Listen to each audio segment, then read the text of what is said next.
Ya ma uda. Excuse me. What's goody to the goddess and the gods, and what's popping to the people?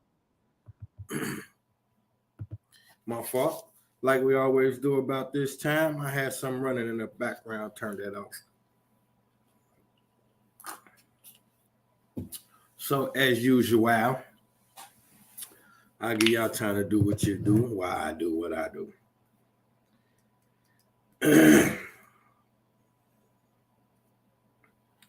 Oh, yeah. Wait a minute. Let me send these out. Let me send these out. Let me send these out. Let me send these out. Let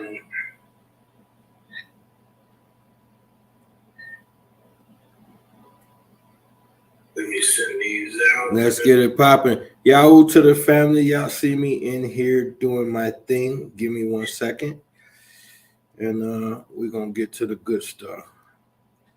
I'm going to send a bunch of these out, though, just in case y'all decide to rock with a brother. And that's that. All right. Now,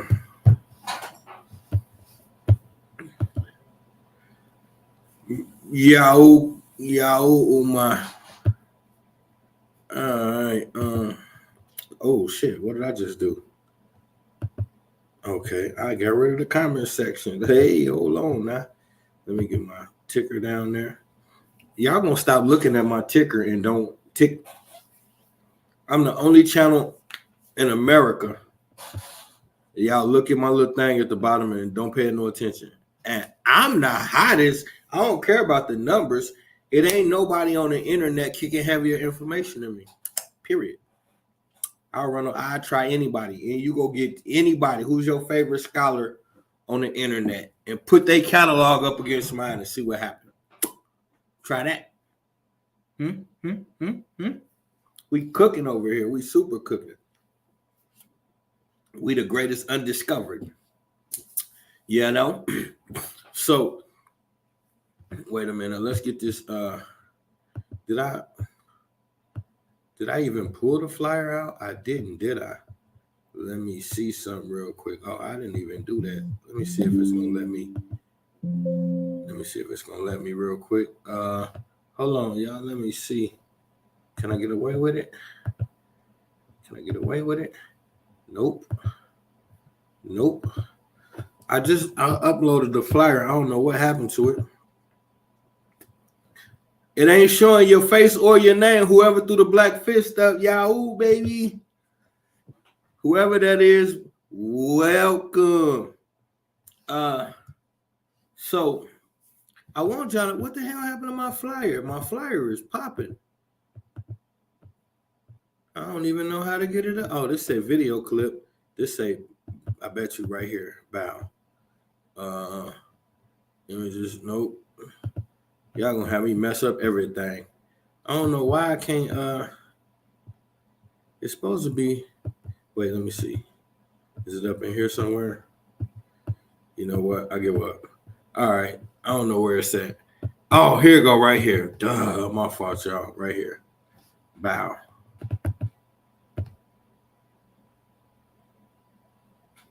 There we go. The generational flim-flam. Sex won't save us. That's where we at with this thing today. I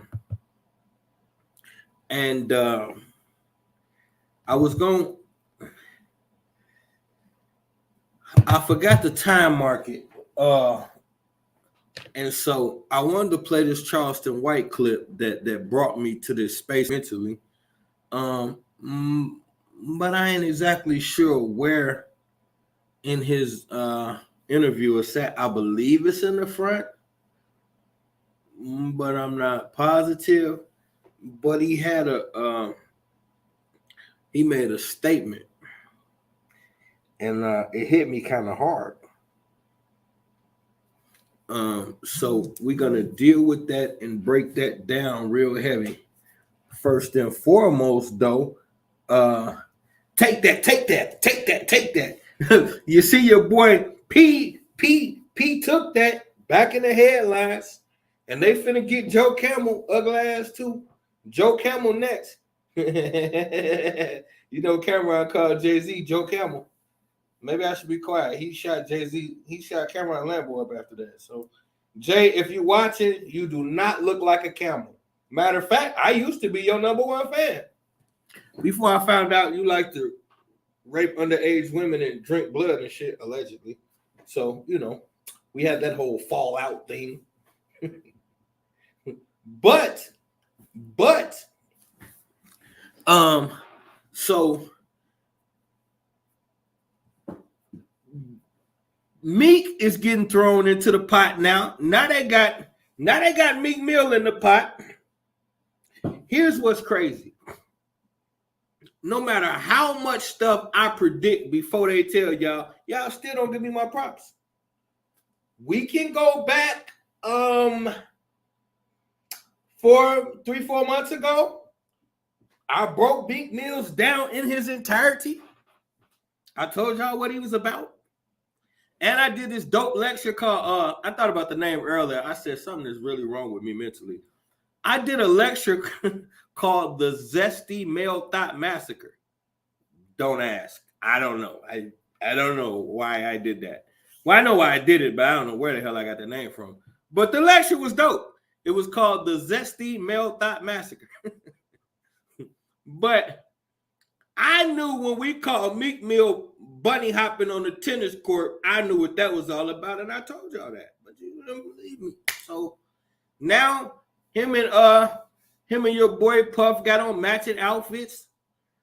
Everybody, 5 people sent me the message talking about, you seen this? I should have unfriended all 5 of y'all ass, because that picture that you 5 asked me have I seen was on the cover of the goddamn lecture where I broke it all down. You know, the shit that y'all talking about right now, I broke that down some months ago. The picture that y'all keep sending me was on the cover of the breakdown. But hey, what do I know? I'm just some almost fat guy on the internet. Whatever. So the part that trips me out is no matter what comes to the forefront, y'all are still willing to view this as isolated incidents. Like y'all keep saying, man, that motherfucker Puffy fruity as hell. Not one person has came out and said, you know what, you're right. The industry is exactly like you said.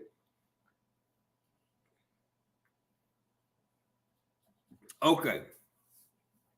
Here's something we can use as a measuring stick. We can have a common sense moment. If you are a heterosexual male,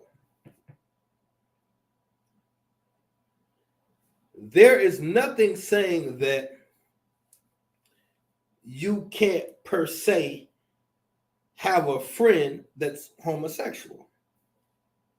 However, what's going to happen is too much discomfort and awkwardness, because if you consider yourself an attractive man and your buddy is attracted to men, how can you hang out with him and not wonder what the fuck he's thinking? So typically speaking, you're not gonna frequently catch heterosexual men hanging out with homosexual men unless the homosexual man is undercover. So it's no secret what, and even if we don't want to call Puffy a homosexual, we all can probably agree that he has some type of encounters with men. And we would have agreed on that before the Cassie shit came out.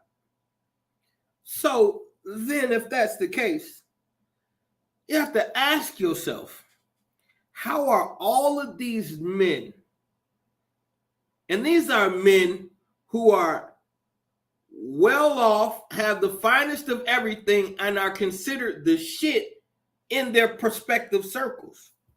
Now, he keeps these guys around him, the guys that most of the women in our culture would kill to spend the night with. The guys that are considered to be the upper echelon, the most wealthy and the most attractive men. That's who he hangs with.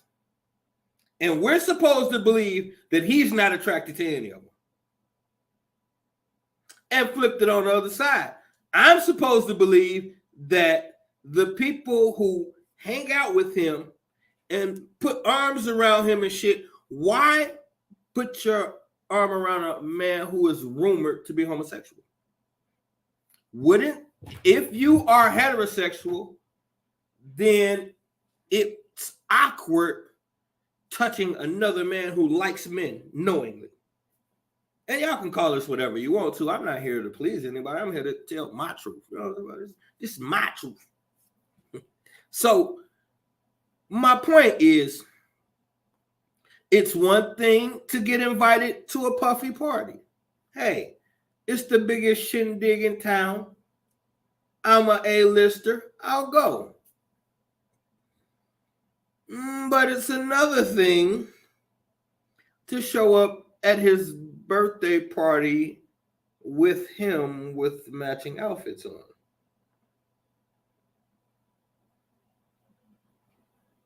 Man, I know.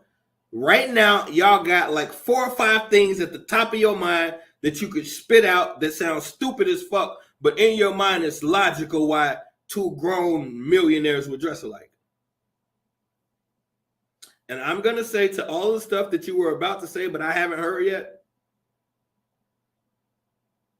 Yeah, fucking right. How about that? The confusion is confusing.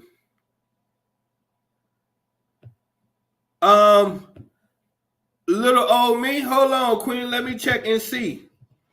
You be the first person that donated this year. That's not exactly true, but you definitely would be the third. Let me see. Oh, hold on.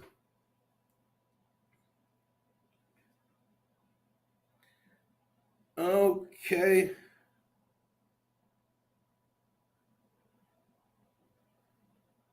Thank you very much. Miss Franklin, for the 20. That's love. Appreciate it. Gotta pay the bills around this joint. Yeah, appreciate that a lot, Queen. So now I knew that Puff was on some bullshit out the gate anyway. Everybody knew it. So if everybody knows that this dude is an undercover weirdo,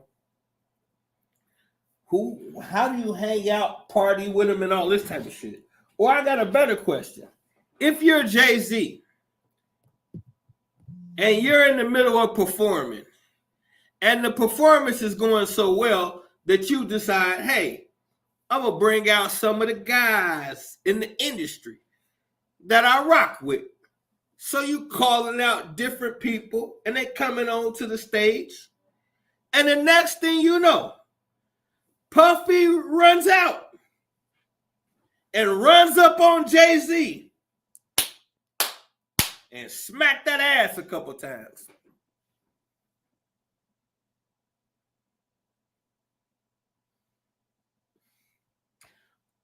Puff, this ain't the basketball court, and I ain't just hit a 3. Why are you smacking my booty?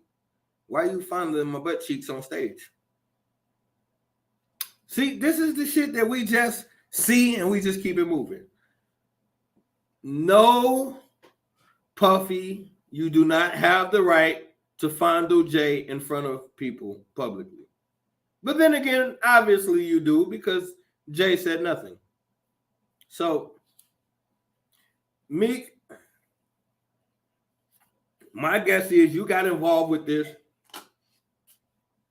through that fat ass boss you used to have, Rose. And seeing as how we seen Rose damn near tongue kiss P. Diddy on the stage. Y'all know the famous picture where they like right there face to face, two grown ass men. Then one could only assume that after Puffy was done with Fat Boy, he told Fat Boy, hey, send the youngin'. And then y'all got matching outfits and got cute. And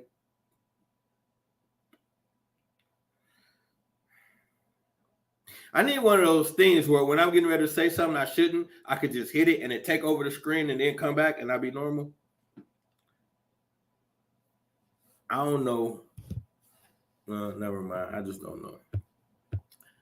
So I'll say this. All of this is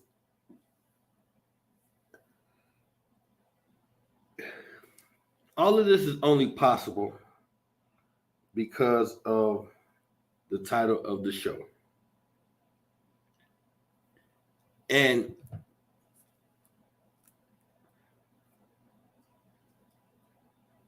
it's generationally how they've taken sexuality and used it as a weapon. And so, like I said, Charleston White has said something that kind of got my attention. And the young brother had asked him, I guess, like, what's the future state for Black America? Something to that effect. And basically, he said, sex. The future for Black America is our sexuality. When you look at, I tell y'all all the time, what makes a nation of people relevant is what they have to exchange with other nations. The only thing that we have as a collective is music, but we don't own and control any of it. So the next thing that the world desires from us is sexuality.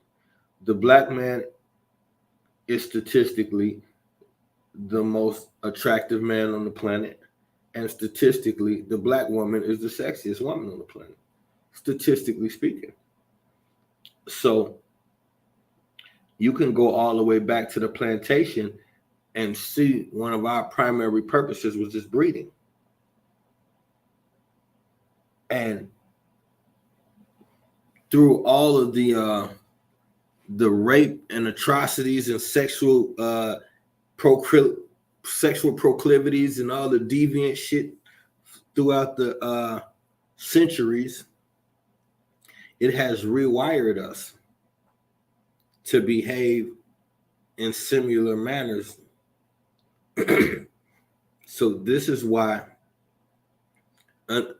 just look at the revolving door, how initially upon being brought to this country, one of the things that the slave master valued the most about you is breeding. So on every plantation, you will use as breeders. And also repeatedly sexually assaulted by your slave masters, both male and female. And so they instantly saw what they valued the most from you was sexual. Breeding, create more babies, increase wealth. But then also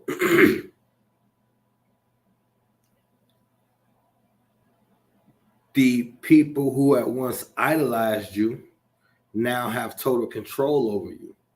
and these particular people are sexually deviant. So imagine how much sexual experimentation and sexual gratification they involve themselves in once they completely control you. So since your arrival in this country, your primary purpose has always been sexual. And you start to see how throughout the generations, sexuality has always been a primary part of American Black culture.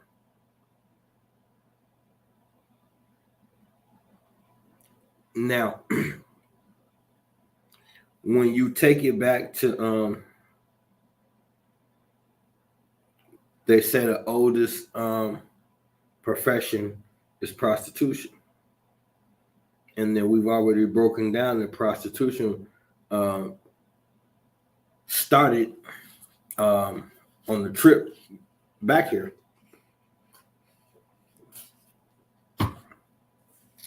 And then you got the modern day version that we are familiar with when we're talking about prostitution was created for white businessmen. So you put people in an impoverished area, and then you understand that there's very little things they won't do to escape poverty if you make poverty bad enough. So now the one thing is sexuality is not a product you necessarily have to pay for. You just have to keep up the maintenance. So men and women, melanated men and women, have always sold sexuality or bartered with their sexuality for survival in this nation. When you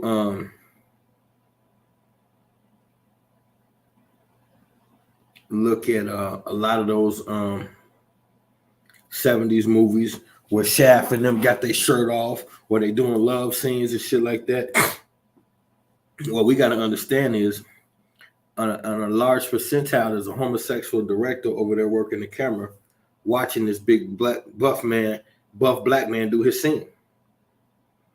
And then afterwards, if he want to keep doing these scenes, then me and him finna go back there and have a talk.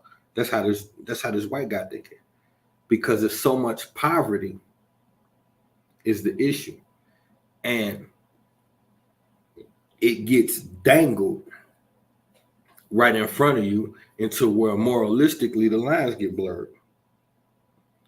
So now, if you think about it from that aspect,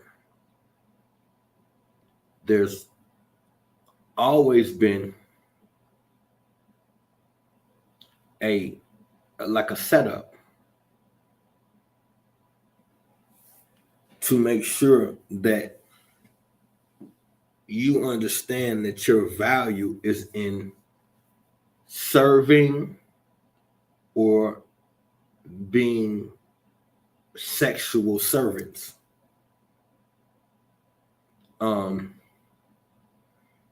You can go to early, like I said, black cinema.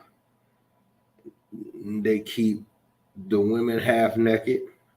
Look at how they did Pam Grier, always accentuating her breasts. She had big breasts, so they always made sure in every movie they had something tied up, something low cut so part of the product they were selling. Yeah, she was kicking butt and shooting pistols, but they were promoting the badass sexuality.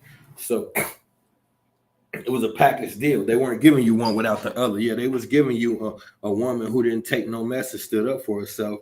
But in every movie, she does a sex scene and is half naked at some point or all the way naked in every movie. There's I talked about we talked about boxing. Two guys about to step in the ring and risk their life. Down south, partner, what's going on, kinfolk? Two people about to step in the ring and risk their life. But before they can do that, we need half-naked women to tell us what round this is. Go figure. Everything is packaged within the guise of sexuality.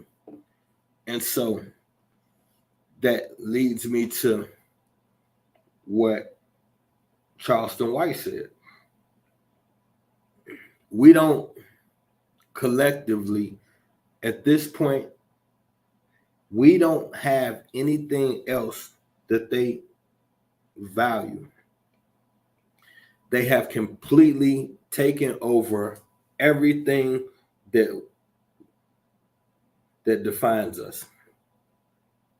And so now that they control it, you can see, excuse me, you can see what direction it's going in. And so now, if from a biological aspect, if the black woman is the mother of civilization, now, this same black woman at one point was considered the most beautiful thing on this planet and was bowed down to by many nations. And so to take that goddess and revert her to somebody who has to bend over to get advancement, to prosper, to progress. P, what's going on, God? So y'all see this is what we on right here, y'all. The generation of flim-flam, sex won't save us. And like I was saying, I heard Charleston White make a statement that kind of caught me when they asked him kind of where black folks oh yeah, you know we're gonna get to the club, Shay Shay. We're gonna get to Shay Shay. When they asked him like where black people was headed and things of that nature, he said basically, I'm paraphrasing, but he said sex workers. He said black folks are not needed for nothing else other than sexuality at this point. And I got to thinking like he's got a point. The way a nation survives is bartering and doing business with other nations. We can't do business with other nations because we don't have anything to offer. The biggest commodity that we have is sports and hip hop, but we don't own either one of them. So we can't take sports and hip hop to the world stage unless we fall back. But right now, we currently can't take sports and hip hop to the world stage. So the only thing that we really can offer is sexuality. So in every aspect, you're going to see the black woman portraying what America considers sexy. Half naked with her ass in the air. She's got the greatest figure on the planet. And so what they're going to do is make her use that as her next claim to fame. And of course, there's sisters is not falling for that, but we're saying what's being pushed to the masses. So it's a reason why at one time you get Sexy Red, Glorilla, Nicki Minaj, Megan Thee Stallion, Cardi B, all of them at once. That ain't never happened before in hip hop history. And see, we so behind. We think like, oh, you know, it's just the queen's time to shine. It doesn't work like that. You get put in place, period. And we should be past that type of thinking at this point.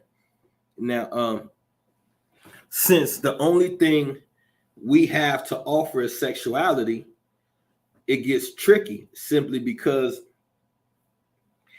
We want the black woman portraying sexuality, but it's got to be slutty. It's nothing wrong with being sexy and classy, but no, we want the thought sexuality. And so now we need relationships between a black man and a black woman to not be going smooth. So in order for this thing to flow properly, we have to, now we're going to make the black man sexy too, but we're going to make him sexy to himself. So we're going to feminize the man. And then when you look at this LGBTQ movement shit, it's all sexual.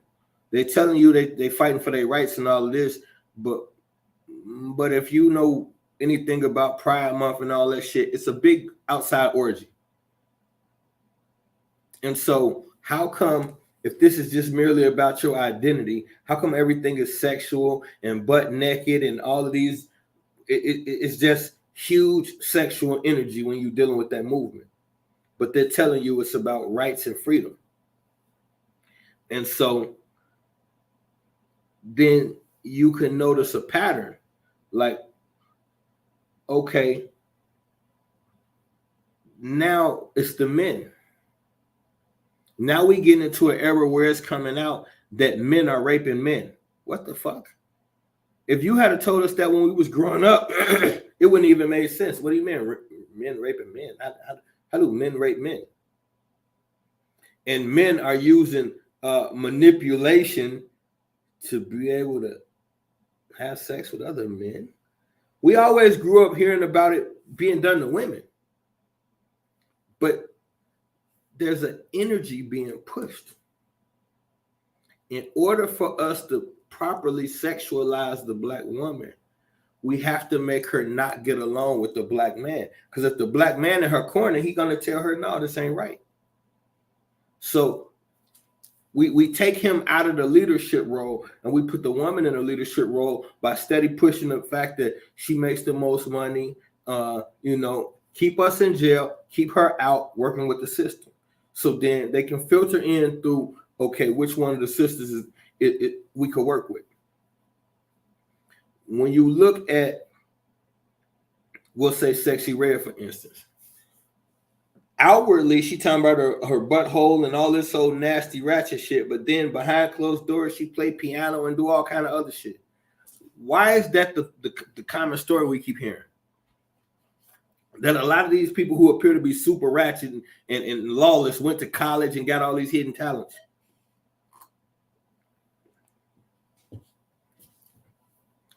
Because we keep telling y'all, these people get put in place. These people get put in place. That's like P said, Club Shay Shay.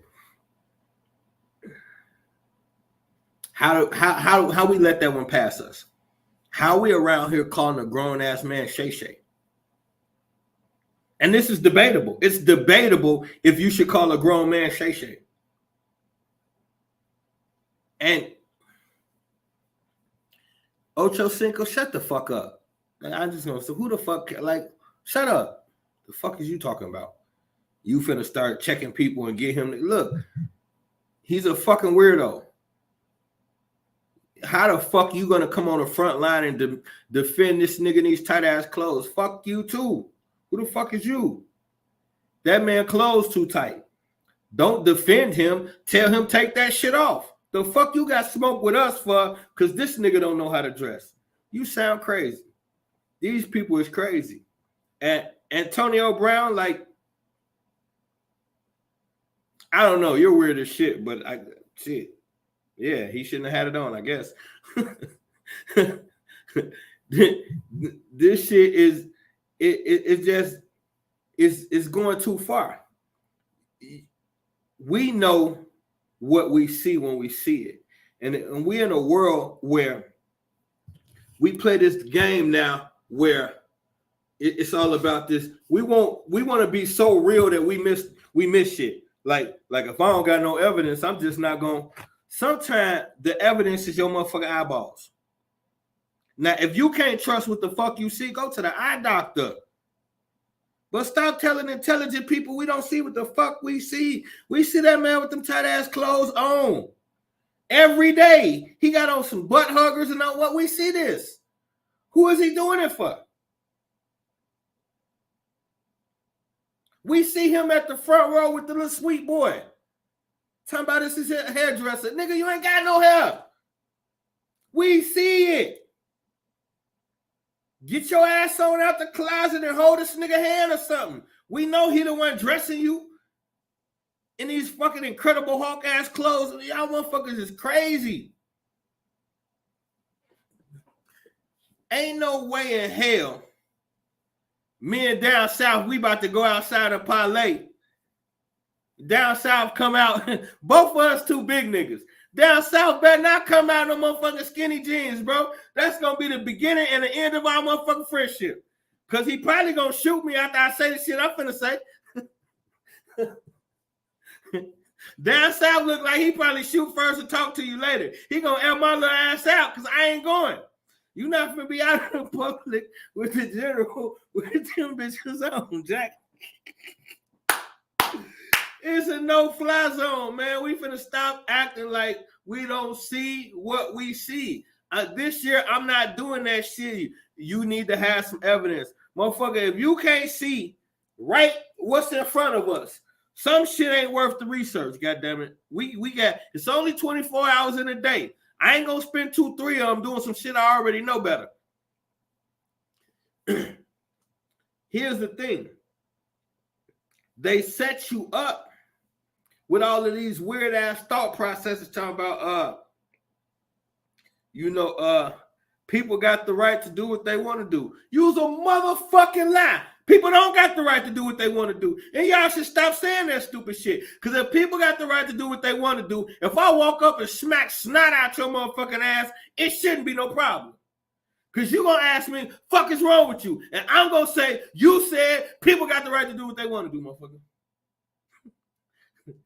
This shit, y'all say shit that's just absurd. You say shit like, it ain't none of my business. I don't know what that man doing in his bedroom. Nigga, he got on thongs coming out the top of his pants. What do you mean you don't know? Do you wear thongs coming out the top of your pants, sir? This brother went to a party with Kanye West. He lead a party, goddammit, in some see-through goddamn sheer clothes with thongs up to what the fuck? And so now we got to have a goddamn meeting about what happened at Kanye house? Look, man. The problem is this. Nobody is willing to understand the world that we live in. But everybody got a stern fucking opinion about it. We'll look at shit, see the same shit, and have to argue about it. And it always come out. For instance, this is a little off topic, but I'm going to bring it full circle. For instance, during the Tory Lanez trial, everybody who ain't nobody, they said in the comments, Shannon had 2 hip replacements.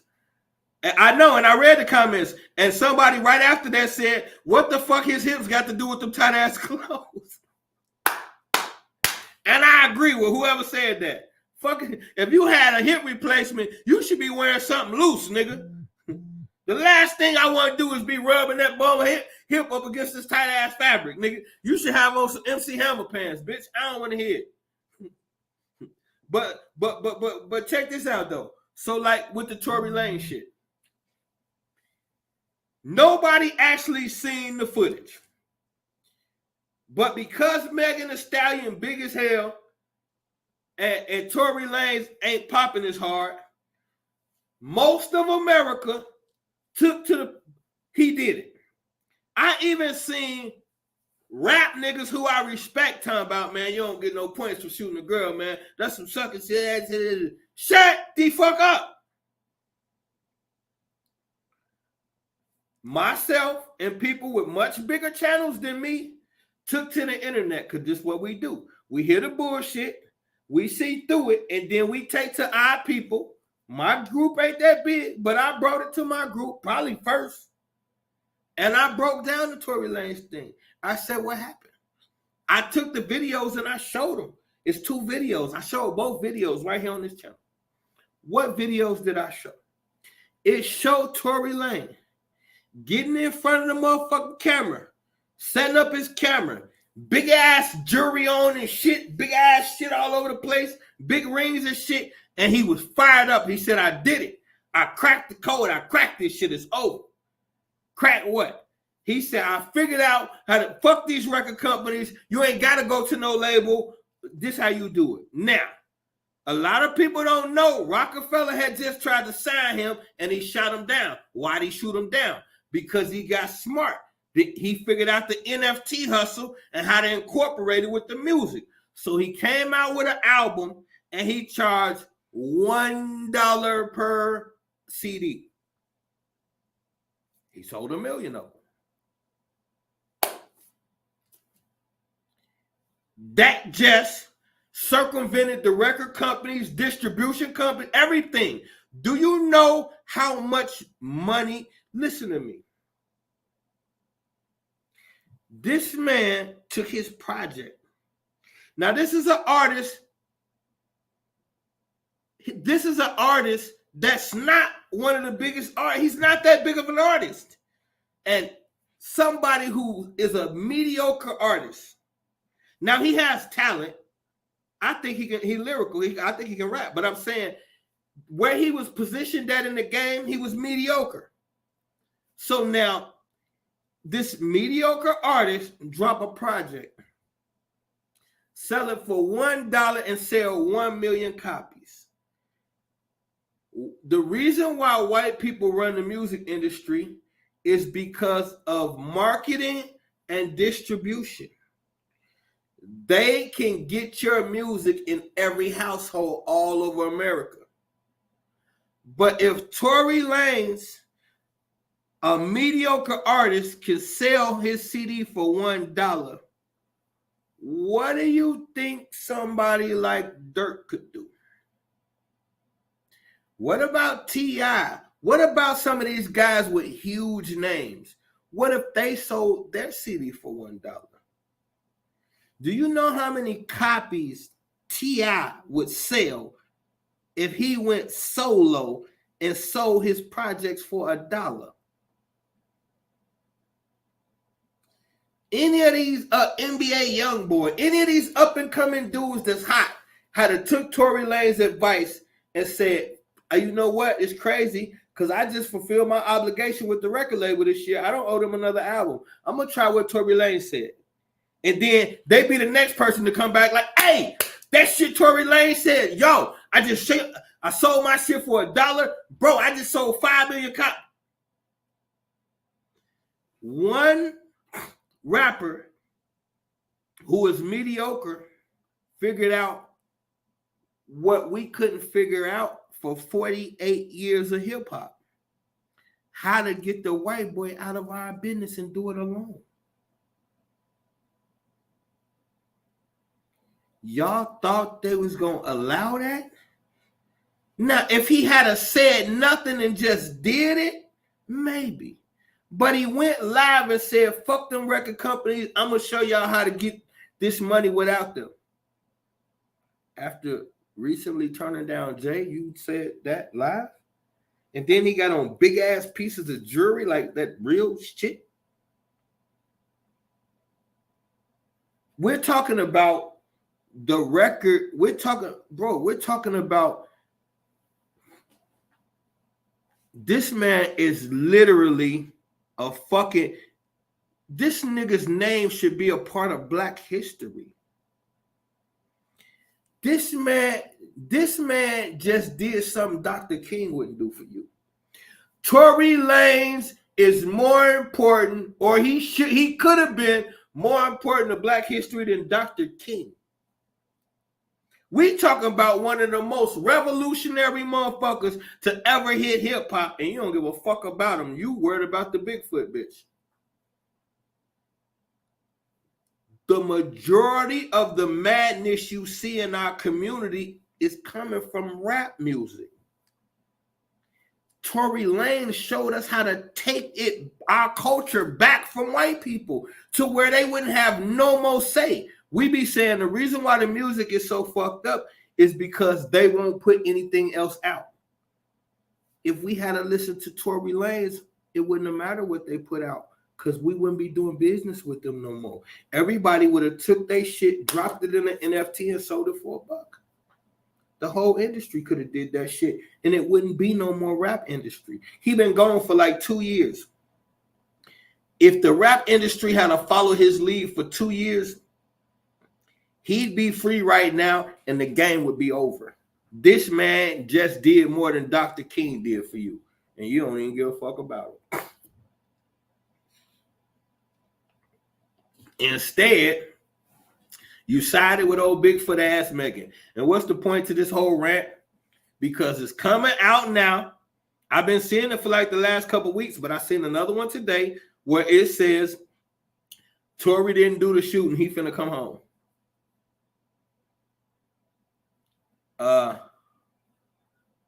It's not about the money. It's about sending a message. What's the message? What's the message we sending?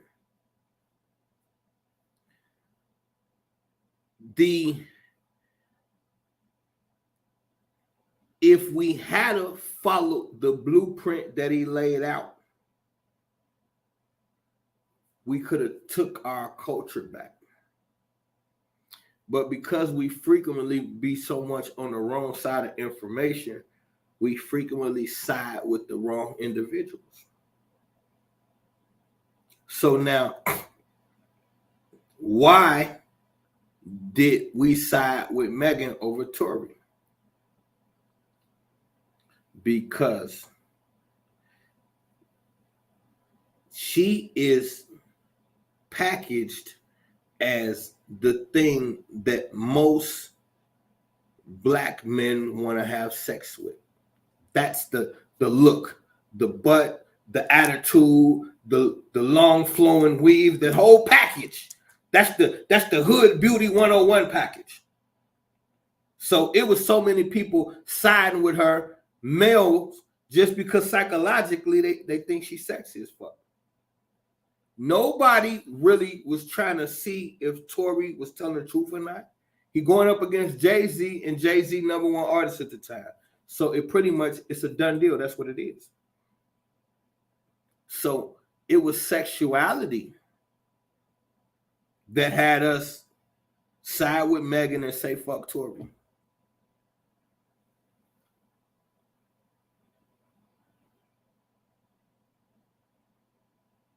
It's going to always be that. Because they have figured out that this is a space that we found we can survive in. So when everything gets hectic to the point where we can't take it no more, we understand sexuality is always a crutch that we can use. And so much so that we've got to the point where we don't even want to use it as a crutch. It's at the forefront. And now it's a thought process that since men only want sex, then they can be manipulated by it.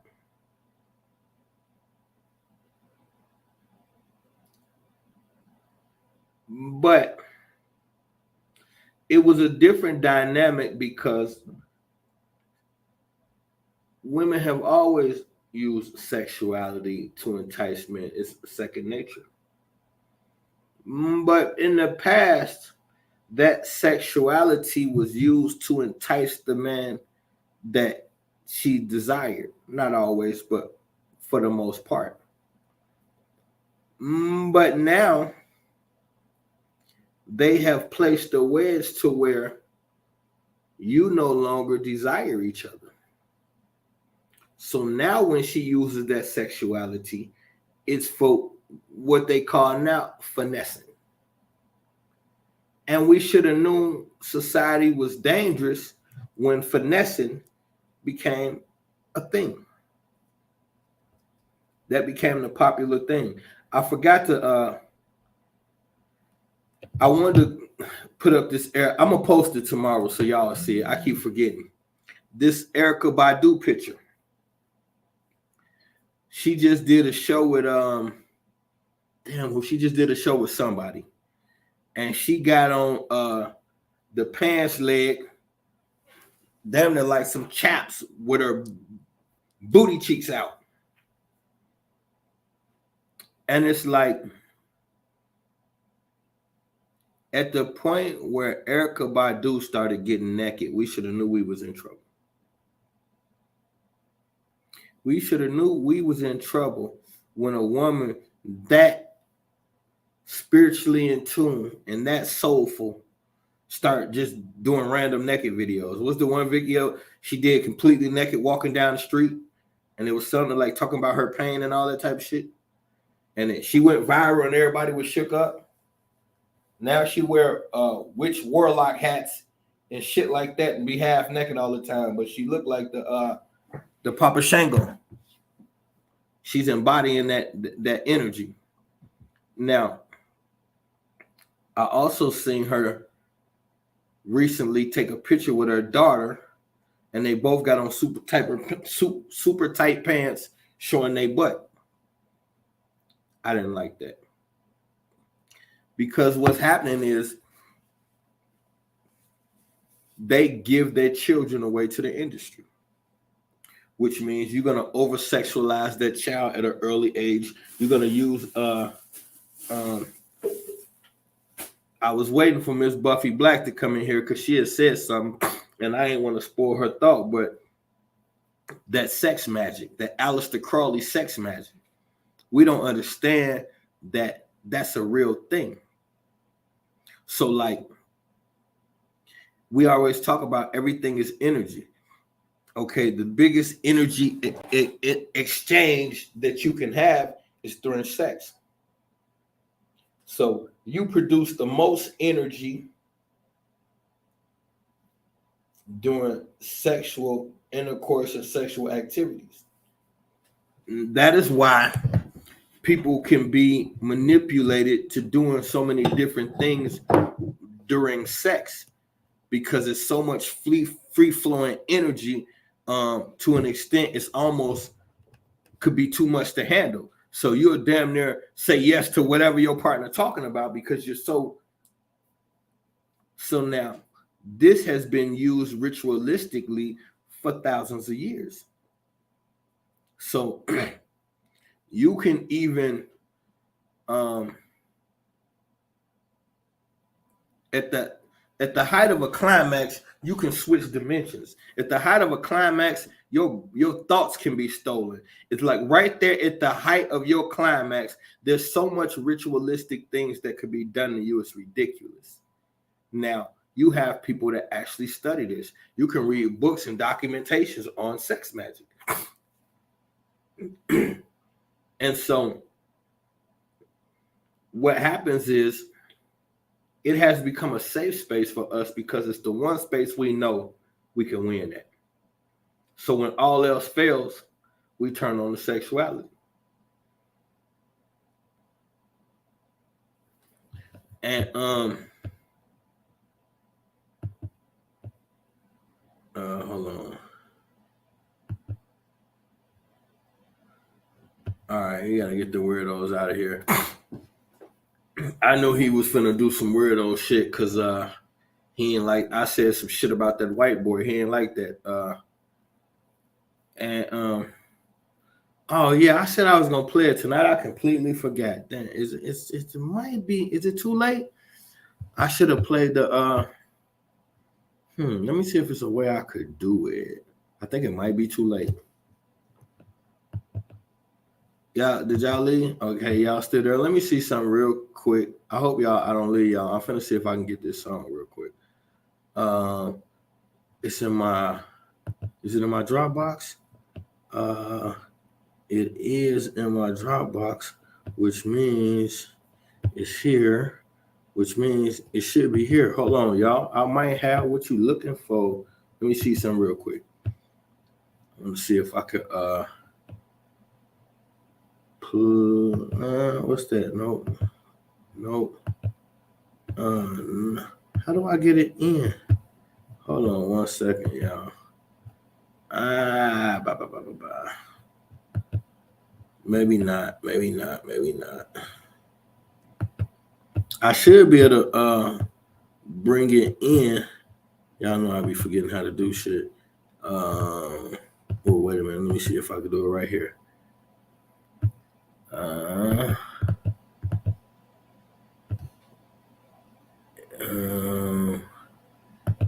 here. Oh, wait a minute. Hold on, y'all. Uh-oh. General in the building. I got it figured out. So I'm finna before we get up out of here, I'm gonna play this the song for y'all. Why the white dude that just came in here was mad at me because I did I responded to that Tom McDonald song I've been playing for y'all, and he jumped right in my comment section talking crazy. So when I seen him pop up here, I knew he was gonna be on some bullshit. But either way it go. So that's why I said generational flim-flam, sexuality will not save us, because that's what we're passing down generationally. We're passing down this information from black men to young black men, and we call it game. And what we do is we teach the young black man not to really trust black women and stay aggressive and to womanize. This is what almost all black men pass down to younger black men: how to womanize, how to not trust women, and how to stay aggressive in relationships and in regular life. This is a generational conversation that's had.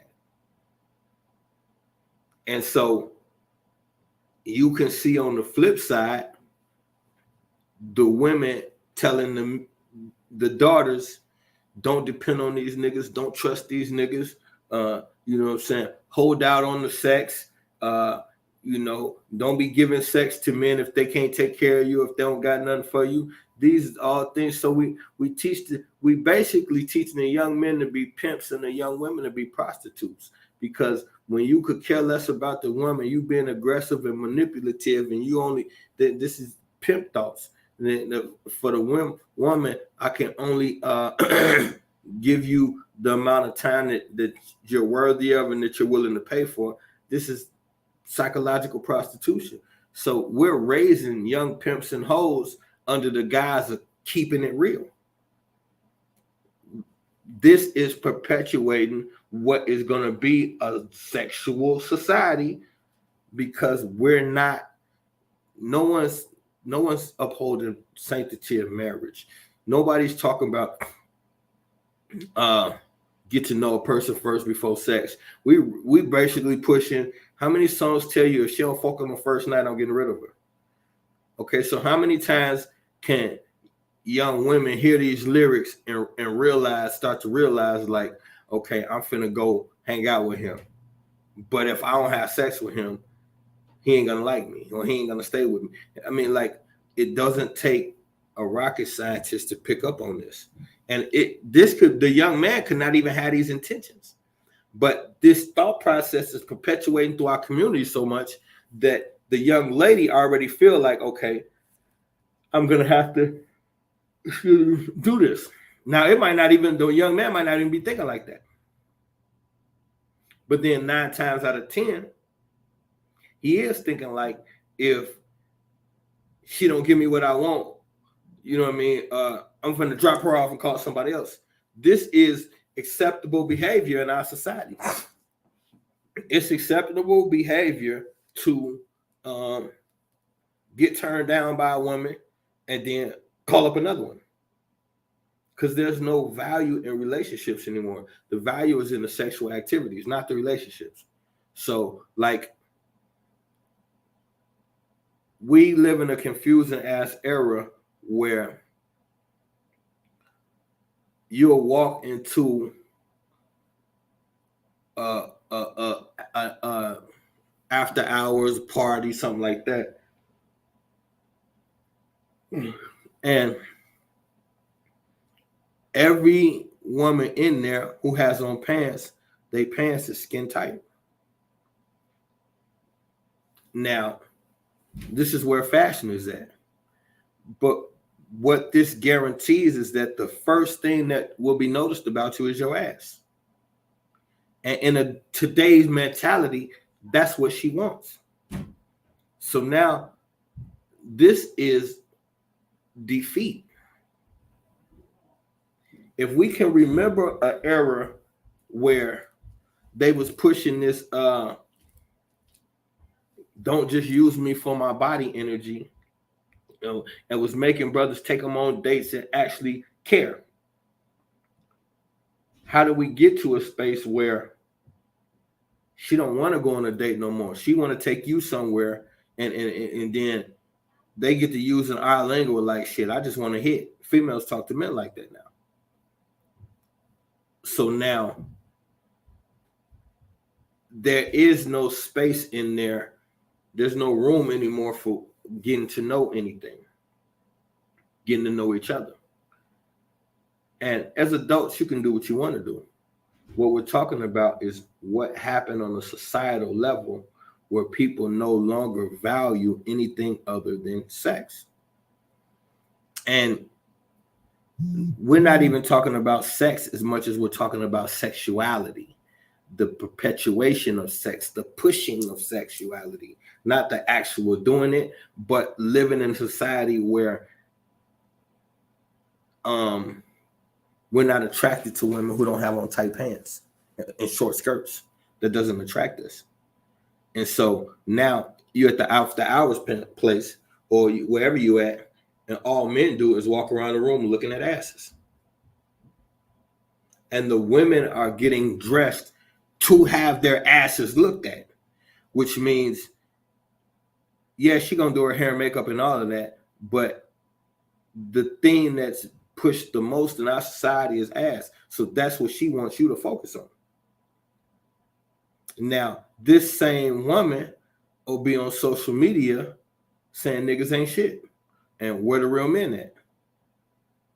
It's going to be impossible to find them when you damn near naked every time you go out. It's just a psychological thing.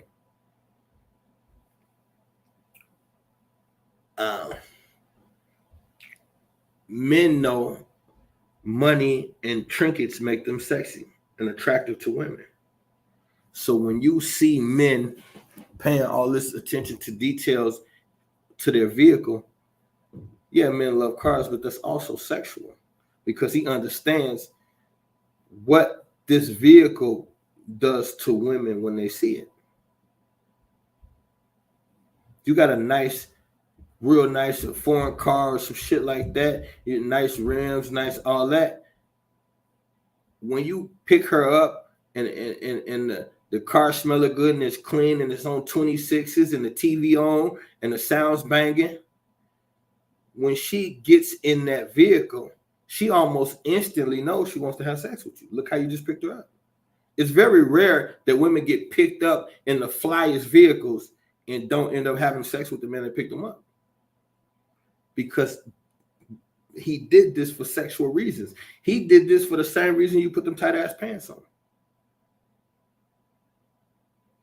So this is the new cat and mouse.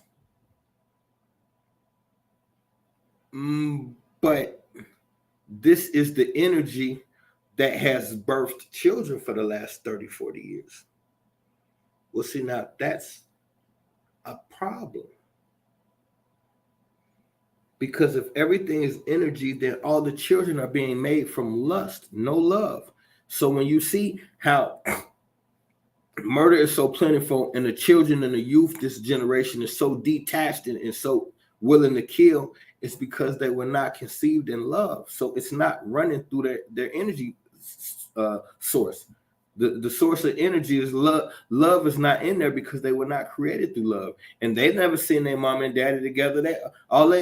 Since they was born, it's been a baby mama, baby daddy scenario where he just come get the kid on certain days when they not arguing, all this type of shit. Why? Because the only reason why they came together in the first place was sex. Had nothing to do with none of the real aspects of existence. It was just to have sex. And so that energy has birthed the last million black children. I don't even think y'all understand how scarily dangerous that is for a million melanated babies to be born and none of them conceived in love. And all of them got guns big as your body and shooting shit. Wonder why? This is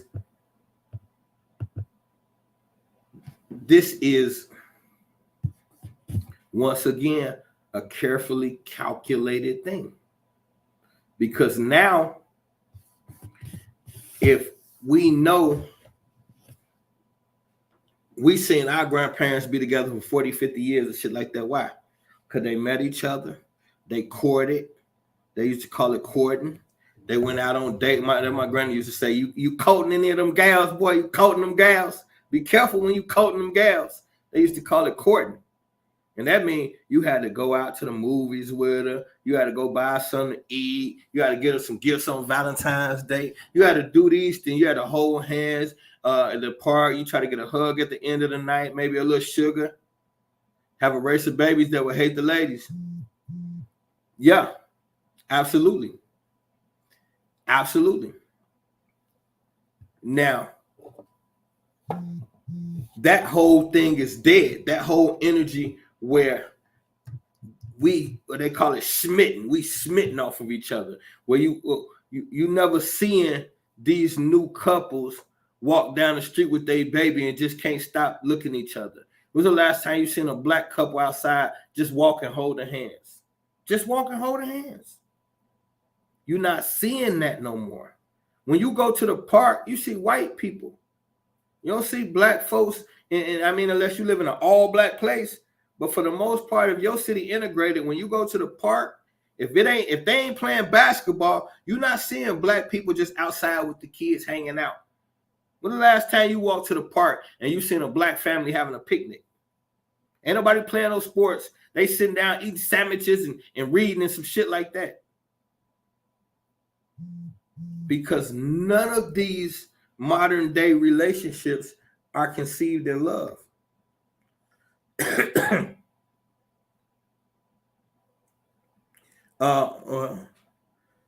Somebody just hit me on Clubhouse. Let me just tell that brother. I don't know what to tell him. I'm gonna tell him. I don't know what to tell him. I don't even know how to work this new Clubhouse shit. I'm gonna hit him in General. It's Information Nation in the building. Well, General, I'm already a fan of you, brother. I'm actually excited about your session tonight.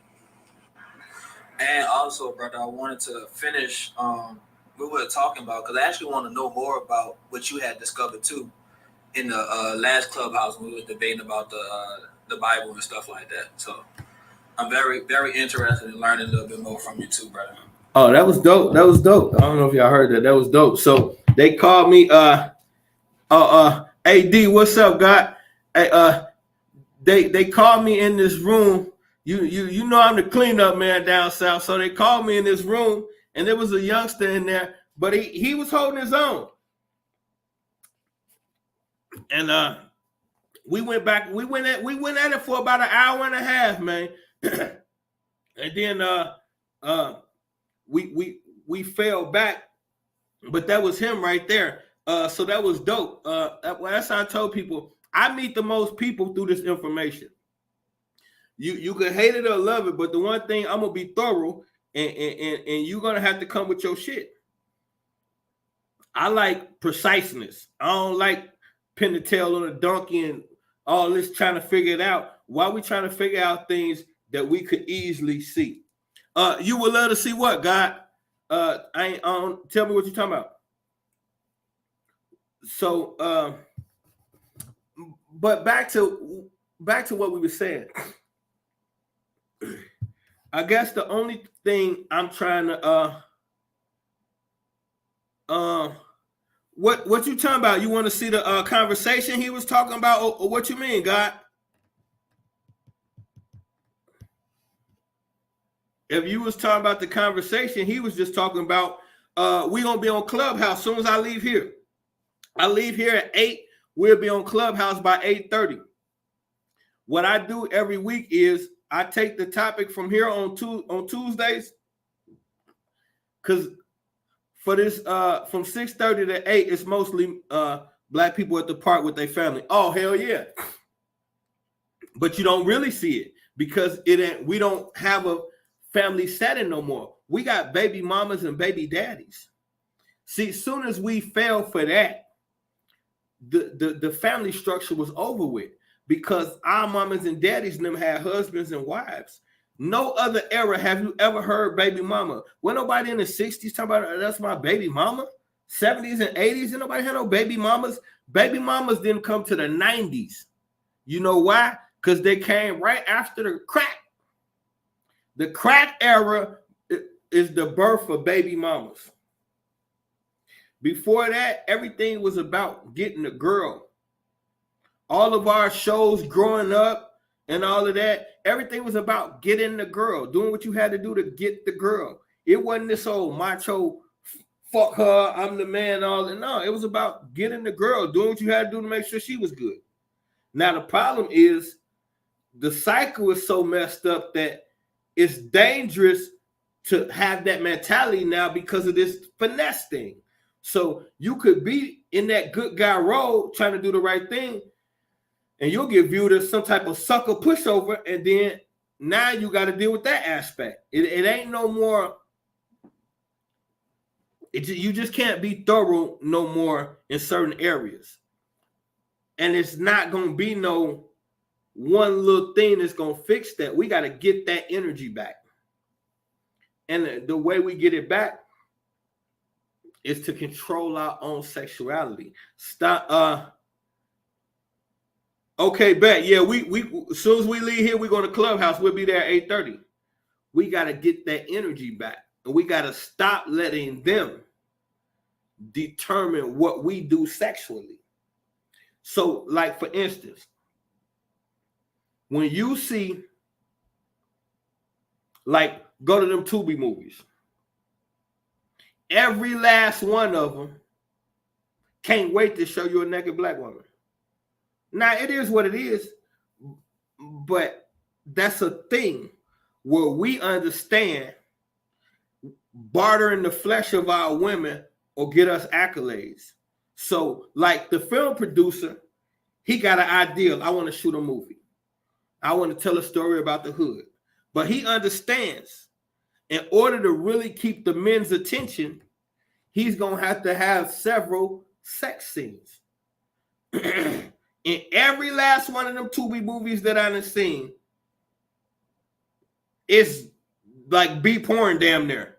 They get to the sex scenes, and then the slow jazz come on, and the next thing you know, the queen butt naked every time. Because it's a formula. And you guarantee to increase the viewership if it's naked women in there. And especially, they like to put them on the cover. You see on the cover, it's a bunch of gangsters with gold chains, and then there's one female on the side in the lingerie. It's like, man, where'd she come from? The title was Kill All the Dudes, but you got the naked girl over there in the corner in the pink lingerie. Like, this is, people will say sex sells. Why does sex sell? And when you hear that slogan, see, it's a ripple effect. I want my movie to sell. So I hire some young ladies that don't mind taking their clothes off in my movie. Now, here's the dynamic. She say she gonna charge me a certain amount of money to be seen naked in my movie. I rationalize how much I think I can make off my movie. And in relation to what I think I can make, then I say, okay, I could afford to give her that. Now, I'm going to give her a one-time fee. She going to come be in the movie and show her body naked. That's a digital print on the planet that's going to exist forever. She'll even go her way with her one-time fee. I continually get to look at and show the world her whenever I feel like it. Forever. When we film a movie, the scenes that y'all see. So when you got a sex scene in a movie, you do realize this is acting, right? And what I mean by that is rarely ever does anyone get anything right on the first take in a movie, which means her and that actor gonna have to practice because they don't know each other. So they gotta get some on-camera chemistry so it don't look awkward when they doing this sex scene. So they're gonna have to practice kissing and groping each other a couple times. So now when they do that, me as the director, I got all that footage. So the only thing y'all see is the one scene where they got it right. But the other 15 scenes where her nipples kept popping out and her vagina kept showing on the side and we couldn't keep, I got all of that footage on my own. I got access to that whenever I want. For that one-time payment. I forever got a digital imprint of her sexuality. And now, this is paint a certain picture. Because if we look at this sex scene and say, this is a good scene, she's sexy as hell. Okay, it's a go. This is going to help us push the movie. Now, everybody seeing that, see her and think she's beautiful, all the young ladies understand something.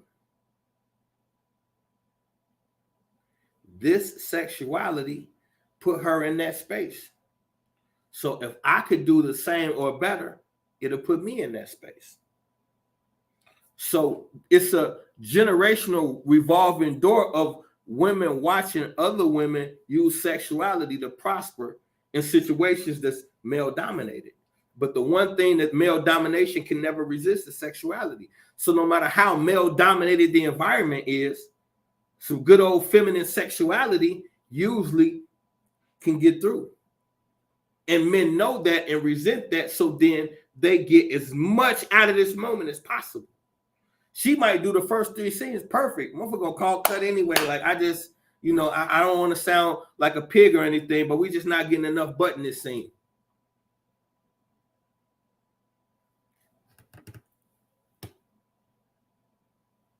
The most unprotected, because they pit a system of us against each other. So how long can you keep incarcerating a black man and removing him from the household? Then he has to attempt to parent via jail phone calls and shit like that. And now the only person really aiding her is the government with the Section 8 housing, reduced rent, and a food stamp program.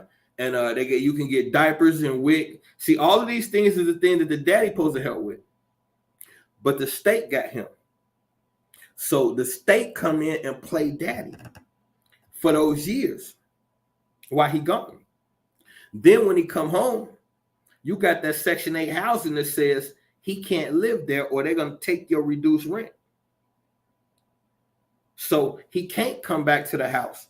But we know the queen tried to sneak him in anyway. But 2 things, sneaking them in ain't real time with your children. 2, if you get caught, you lose the house for you and the kid. So how long before the brother starts saying, you know what, baby, me being here jeopardized y'all. I can't be here. So that sent him to the streets. And now he considered as a street nigga, but he never wanted to be.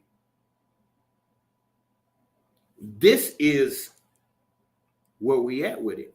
So we have to be able to spot this and say, okay, every move they make is separating the family.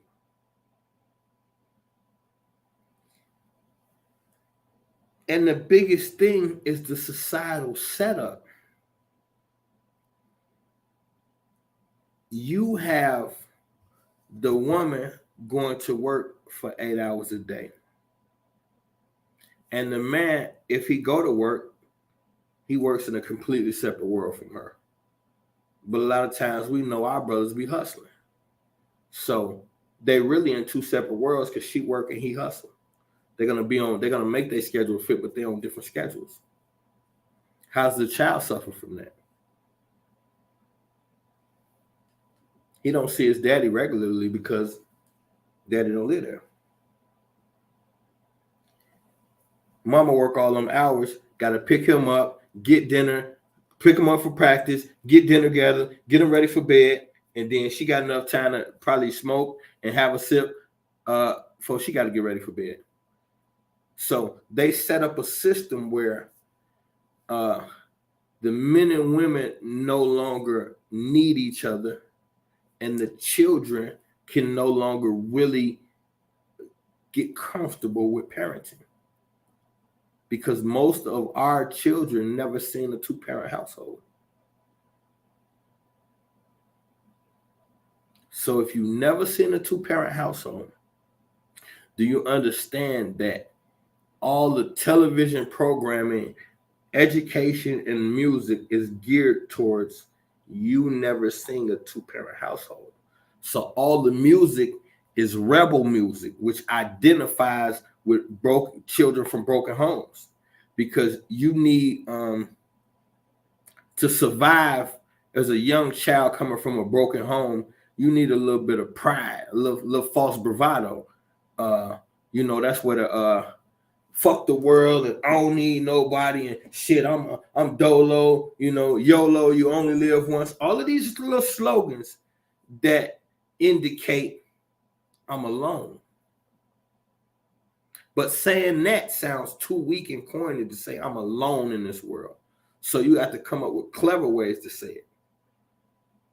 I always been solo. I'm a rider.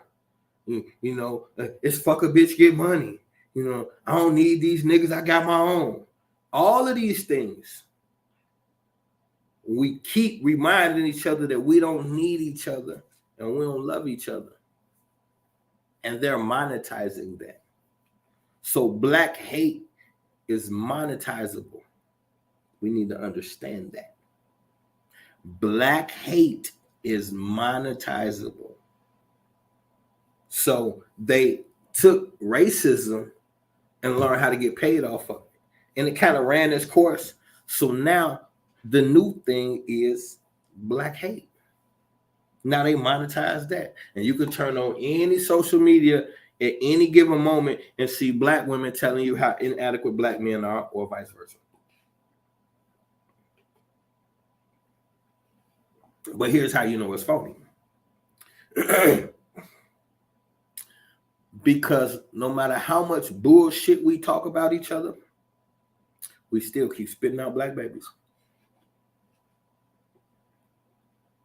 Yeah, we make biracial children too, but I got biracial children. But don't you think for 1 minute that most black women don't make babies with black men? Most of the time, that's how it goes. The other shit you see is just other shit you see. And it's cool. Love who you want to love. But for the most part, most people reproduce with their own kind. That's statistically all over the planet. There's no race on the planet that produces with another race more than their own. That doesn't exist.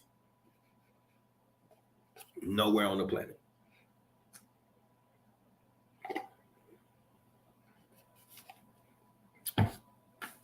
Even cultures that love the Caucasian European culture and are completely subservient to it, they still, statistically speaking, reproduce with their own more than anybody else. That's the reality of the world we live in. So with that being said, then there has to be a concentrated effort to make sure that you don't desire to reproduce with your own.